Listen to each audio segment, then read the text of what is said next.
asalaamaaleykum àdduna wërngal këpp asalaamaaleykum Sénégal asalaamaaleykum mbokku internet yi ci beneen astuce waaye comme niñ ko doon tàmm di waxee rek lu jiw jeexul jógu fa dañoo bëgg rek képp ku ñuy seetaan nga daal di abonné li nga xamante ne moom mooy suñu chaîne. bu fekkee bëgg nga vidéo bu ñu dugal nga daal di koy am en premier da ngay daal di bës yi nga xamante ne moom mooy cloche bi comme ni ma leen ko waxee rek ñëwaat nañ ci beneen astuce bi nag ci ñëpp la baax. waaye rawatina nag sama mbokku góor yi ndax nee naa leen astuce bi lan moo waral sama mbokku góor yi ci ñoom lañ ñoo ciy gën a sentir seen bopp boo utiliser li nga xamante ne moom laa nar a ñëw wax léegi kër gi neex xol yi feex jàmm ne ñooy madame du maire loo ko mënti defee du maire xam naa instant gars yaa ngi yàkkamti naan gaawal mais damay ñëw léegi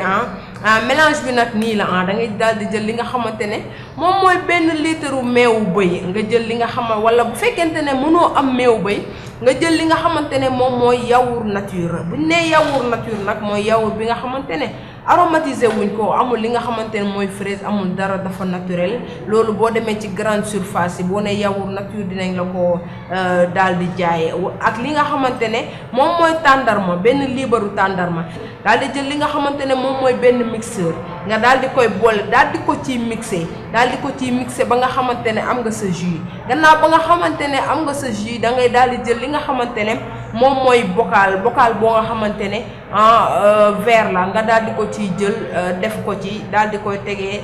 bàyyi ko 24 heures mu daal di def li nga xamante ne moom mooy liggéeyam gannaaw boo ko defee ba pare ana nan nga koy jëlee 2 fois par jour maanaam matin soir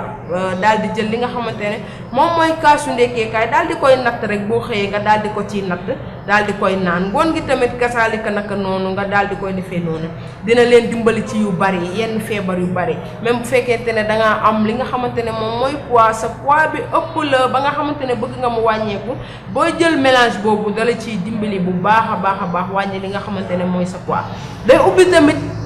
xel day tax sa xel gën a màcc sa xel day gën a màcc ak ñi nga xamante ne ñoom ñooy amee tension bi yéeg da koy régulariser ko ba nga xamante ne day yem benn place dina la jàppale aussi tamit ci lekk bi di nga digérer bu baax a baax doo am benn jafe-jafe sa wàllu lekk mi ngi noonu ak yeneen yoo xamante ne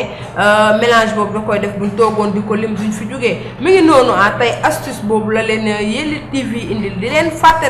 fàttali rek di leen wax ne na ngeen abonné suñu chaîne Yelli TV bu leen fàtte di aimer aussi ñi ngi xaar seeni commentaire ci vidéo yi nga xamante ne moom la ñuy dugal am na yeneen astuce nee naa leen Yelli TV la ñu wax chaîne de télé bi nga xamante ne moom mooy bopp mooy def buzz ndax